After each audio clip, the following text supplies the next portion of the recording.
Hey guys, hope you're doing well. Since this is Easter week, I'm going to do something. I'm going to extend your deadline until the 14th, 2 days after Easter, and sort of simplify it. Basically, I'll just make the assignments kind of simple for this week. Hopefully, you guys are doing all right. I've been praying for you. Thanks for sharing your prayer requests. That really means a lot to me. And I seriously am just, joining with you in prayer for these things. We're in this thing together, aren't we? Hey, remember the Shema, right? Hear, O Israel, the Lord our God, the Lord is that's right. One, love the Lord your God with all your heart, with all your soul, with all your strength. And then remember our big picture creation, fall, promise, call, bondage, deliverance, law, judges, kings, broken wings, crazy things, truth to power, darkest hour, sorrow sings, boing, hope springs. And so that's what it is. And we're going to be looking at the kings today and the broken wings, right? Um, so let me share my screen with you and we'll just kind of look into this. We're going to look at Chronicles and Kings and Chronicles. So one thing about the Kings and the Chronicles, these books are the same, really. They hang on just one sec here. Okay, here we go. Okay, we're good. Um, so like they repeat Kings and Chronicles. There's a lot of stuff that's in both of Kings and Chronicles, and there's a book called First and Second Kings, and then First and Second Chronicles, and they tell the story, if you will, of the third king of Israel moving forward. So remember, Saul is the first king of Israel, and David, he's the second king of Israel. We already talked about those guys. Um, when David gets old, I didn't mention this part. He had a concubine named Abishag. This is really sad. It's just kind of a twisted, weird thing. It's just the way they were, though, back in those days. She was only about 12 years old, or possibly up to a teenager, and they brought her to David just to warm him. And so here, this young lady gets taken in to be a concubine of the King David. And David wants to anoint his son Solomon as king. That's his plan. Um, Solomon is the king. I'm going to move me over just a little bit so you can see this. There you are. So David is going to anoint Solomon the king. And while David's doing that, there's another one of his sons, Abijah, who says, "No, I want to be king." And so he cons some people into actually anointing him as king, even though David, the king who has the authority to appoint somebody as a king, is appointing Solomon. So Abijah attempts a coup, and then and it's found out, and Abijah runs to the altar, and he grabs a hold of the horn of the altar. Remember that safe? We talked about that, the city of refuge. So Abijah is grabbing a hold of the horn of the altar. He's safe. And then Solomon, who's now the new king, forgives his brother. He forgives his brother. And you know what Abijah does with that? He turns around and makes a move for Abishag. Now, this is after David dies. David is dead, but Abijah makes a move for Abishag. Now, the thing with this is if he ends up getting the harem, if you will, the wives, then the kingdom comes along with that. So really, he was making a move for the kingdom when he made a move for Abishag. He's acting as if he's being real innocent and all that, but really he's doing treacherous work trying to steal the kingdom from his brother. And so when Solomon finds out about that, he is Abijah is executed. He says, "Fool me once, no problem. I forgave you once, but I'm not doing it again." And so he ends up having his brother executed. Solomon then is solidified as the third king of Israel, and Solomon is really quite a king. I think it's just that I've got some stuff I'm moving over here so I can know where I am and what I'm doing. Um, there we go. Sorry. Um, So, and we're going to talk about Solomon here in just a minute. But he's the third king. So it's Saul first, David second, Solomon third. Just real quick about Kings and Chronicles, you might want to pause this just for a minute and take notes on it because this might show up on the test. But First and Second Kings and First and Second Chronicles are very similar. They both give stories and accounts of kings and prophets. Um, but if you will see, like in First and Second Kings, it starts with David. First and Second Chronicles goes all the way back to Adam. First and Second Kings is about stories. First and Second Chronicles, it has genealogies, and then it has stories. First and Second Kings is about a political perspective, and First and Second Chronicles from a priestly perspective. The first one, Kings, is about Judah and Israel. First and Second Chronicles is just about Judah. Maybe it was written by a prophet, we think, First and Second Kings, maybe Jeremiah, and the Chronicles was written by a priest, perhaps Ezra. First and Second Kings was written at the beginning of captivity. First and Second Chronicles was written after they returned from Babylon. We'll talk more about that at a later time. So Solomon is David and Bathsheba's son. Remember that story about David and Bathsheba. He becomes the heir to the throne. So even in their mess up, God still blesses it. And Solomon, God tells him, "I'll give you anything you want. And what would you like?" And he prays for wisdom. He asks for wisdom, and God gives it to him. He becomes the wisest person ever, and he is able to build the temple in Jerusalem. Maybe one of the reasons why he's so wise is because he has 700 wives and 300 concubines. He's got like 1,000 of them, all of them giving him good advice. Well, here's an example of the wisdom of Solomon. There are two women that come to Solomon, and they say, "We both were pregnant. We both had babies, but in the middle of the night, one of the babies dies." And they both are arguing about like which one has the live baby. Like this, one of them says, "Actually, her baby died, and so she switched it out with my baby." And the second one says, "No, no, no, that's not true at all. I've had my baby. I know my baby, and I've just kept my baby. I've not stolen this baby." And Solomon says, "Well, okay, tell you what, bring the baby here. Let's cut the baby in half.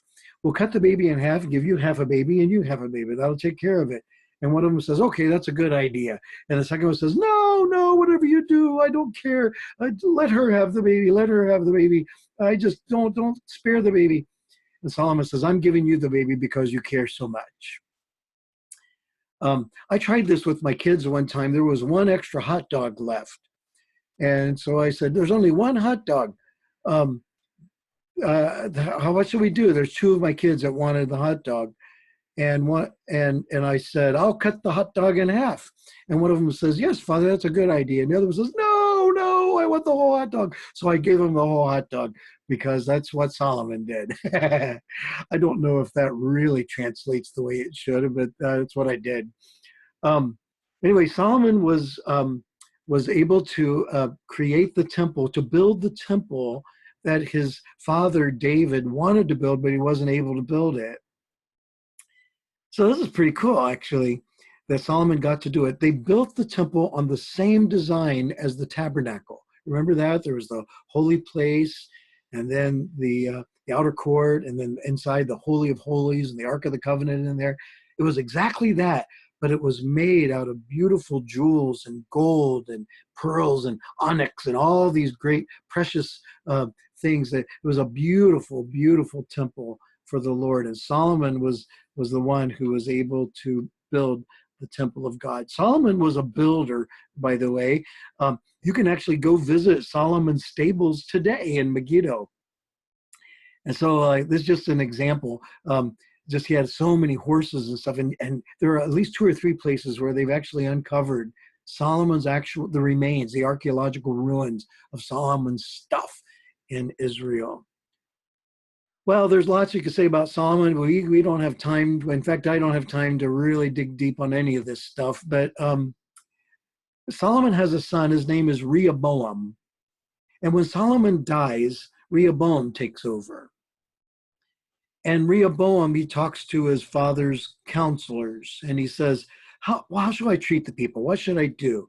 And they say, you know, your father, even though he was a good builder, boy, he really made it hard for everyone. I mean, he taxed us mercilessly to build these things. And so what you need to do right now is to ease it up on the people.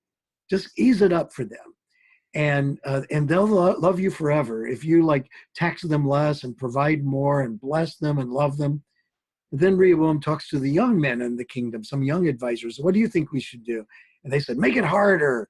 He said, they said, if your father, he was a driver, well, you be a taskmaster. You show him who's boss. And so he takes their advice, and the people rebel.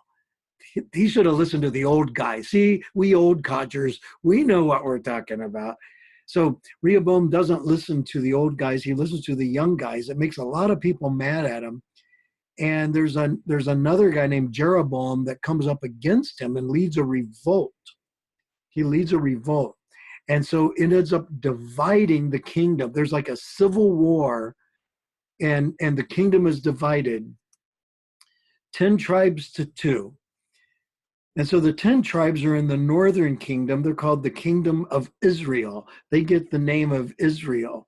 And the kingdom of Judah, which is Rehoboam's, he was supposed to be the king of Israel, but now he's not because 10 tribes leave. And so he has Jerusalem as his capital, but he's now the kingdom of Judah. So it's Israel and Judah. They divided out Israel, 10 tribes, Judah, 2 tribes, right? Jerusalem is the capital of Judah, and Samaria is the capital of Israel, right? Judah's up north, Israel's in the south. In Judah, we have the 10 tribes, and in Israel, it's Benjamin and the tribe of Judah. The Levites were still scattered amongst all of them. So there you have it, the Civil War. That's the broken wings. Do you remember Kings? Remember Judges, Kings, broken wings? Well, this is the broken wings. The Judah and Israel, the two nations, the divided kingdom. And so in First and Second Chronicles and First and Second Kings, we see the stories play out of Judah and Israel.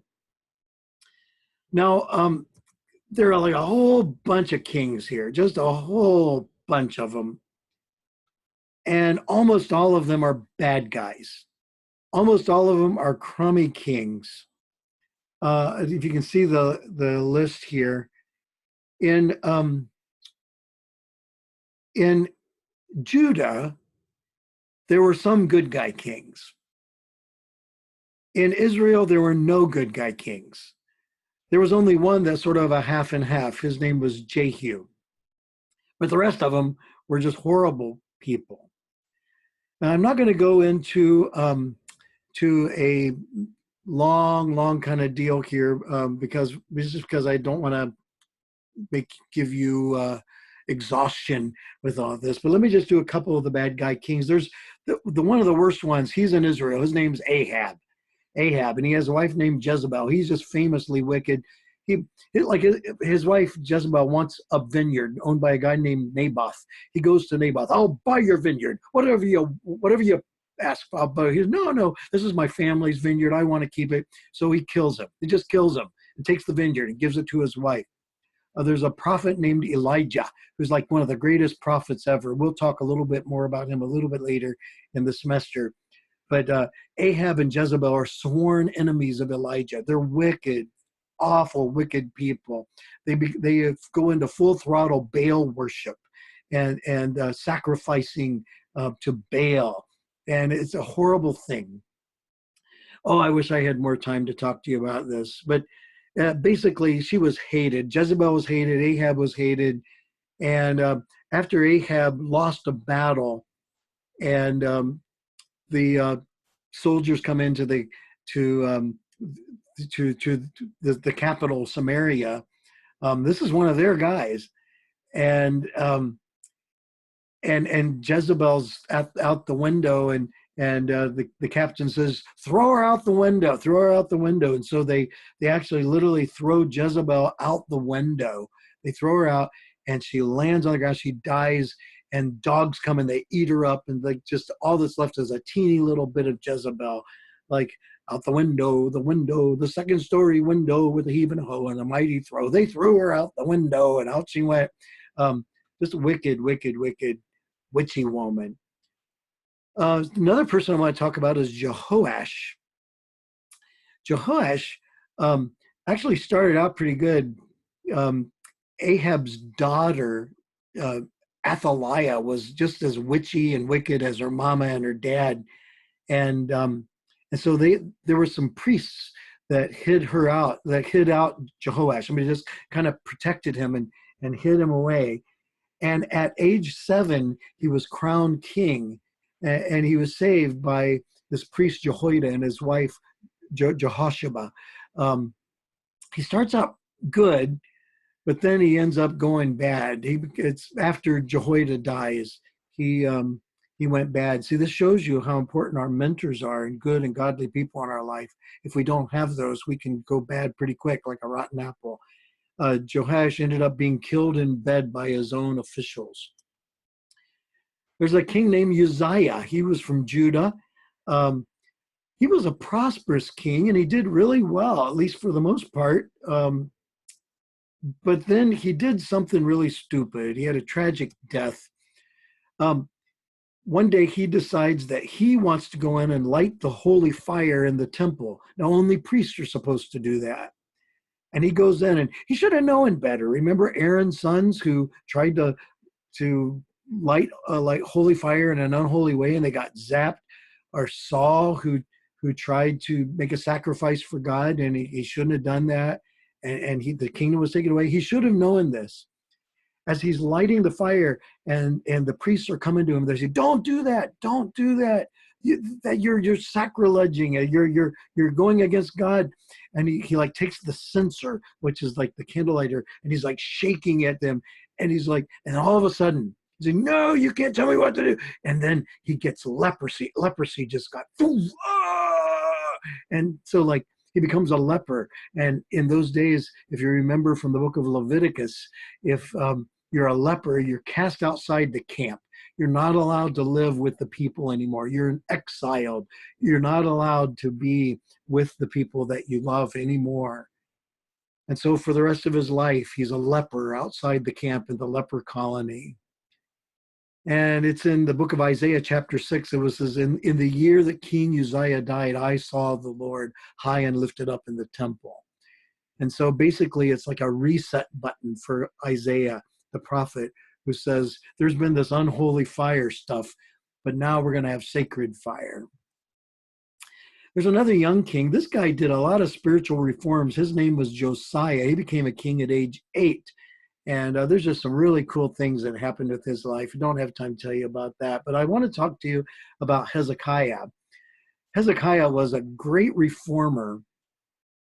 And the thing that's really cool about him, he got sick and he prays and God grants him 15 more years. That was kind of neat. Although he did some stupid stuff during the 15 more years, which kind of measured it back a little bit for him. In some ways, it could have been better if he would have died ahead of time. But one day they're under siege. They're under siege, and Hezekiah has these guys actually dig a tunnel. It's called Hezekiah's Tunnel. And those of you who end up going to Israel someday, you're going to actually walk through Hezekiah's tunnel. I've walked through it twice. Went through, it's like a teeny tiny little tunnel. You're up knee deep in water. It's totally dark. You have your phone for your flashlight, and you're just wading through the water. And so like the Assyrians were coming, and they were going to put Israel under siege, or Jerusalem, under siege. This is Judah, the kingdom of Judah. And Sennacherib is the king of Assyria at that time. And he's going to put Jerusalem under siege. And so Hezekiah has his men dig a tunnel so fresh water can come from outside into the inside of the city. And then a few years ago, they actually found the tunnel, and they found an inscription in Hebrew on the wall. that kind of talked about this is the place where the workers met each other as they were digging their way through the tunnel, and we met here and we shouted and we praised God. The siege of Jerusalem is recorded in 2 Kings chapter 18. It's also in the book of Isaiah. Now, with Assyria coming and putting them under siege, this was really scary because the Assyrians were brutal people. Like there are archaeological like pictures and stuff that have been uncovered that show Assyrian brutality. Like they would impale people, for instance, the Assyrians. They were the cruelest people ever in history. Like they would take like prisoners and they would like have a sharp stake and just impale them on the stake. They would skin people alive. They would literally like skin their captives alive. I mean, horrible, awful people.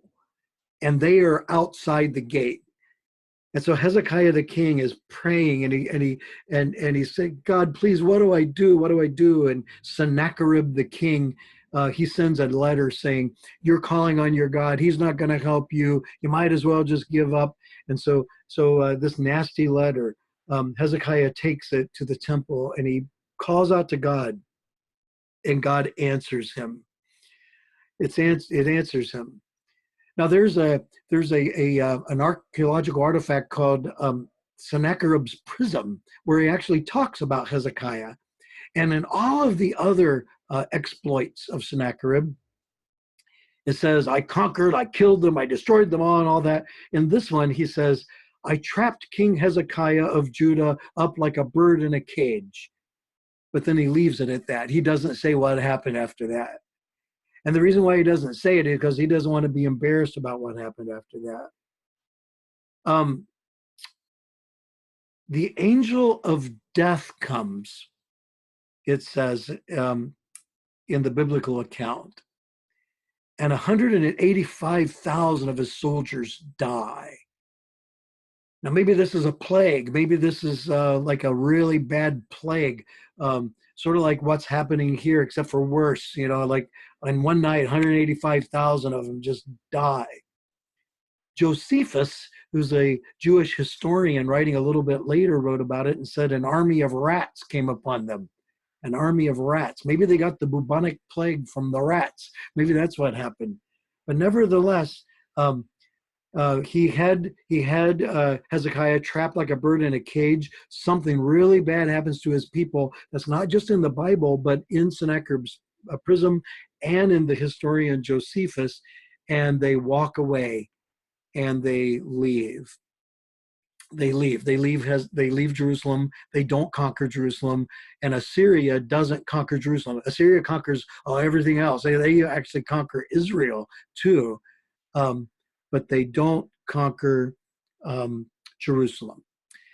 Well, I'm going to leave it at that for right now. I'll have a couple of little assignments I'm going to want you to do, just a couple of small things, and this will be due on the 14th. So anyway, God bless you guys. Keep the fire burning. Keep trusting God. Talk to you later. Bye.